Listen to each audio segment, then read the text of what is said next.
আসসালামু আলাইকুম ওয়া রাহমাতুল্লাহি ওয়া বারাকাতুহু। নাহমাদুহু ওয়া নুসাল্লি আলা রাসূলিল কারীম, আম্মা বা'দ। দেশ এবং প্রবাস থেকে যারা দেখছেন সবাইকে আন্তরিক মোবারকবাদ, প্রীতি ও শুভেচ্ছা।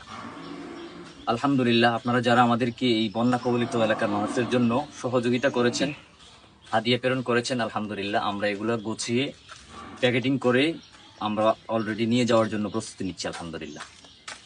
তাই আমরা এখন মনোহরগঞ্জের ওই সাইডে আমরা এগুলো বিতরণ করব।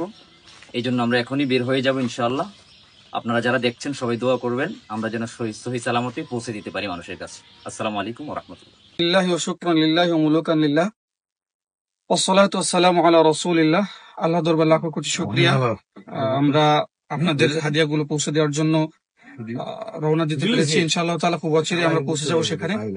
আমার ভাই বলেছেন যে আমরা মূলত এখন যাচ্ছি মনোহরগঞ্জে, এটা নোয়াখালীর ভিতরে, এবং আপনারা অচিরে জানতে পেরেছেন যে আমরা কেন মনোহরগঞ্জ সিলেক্ট করেছি।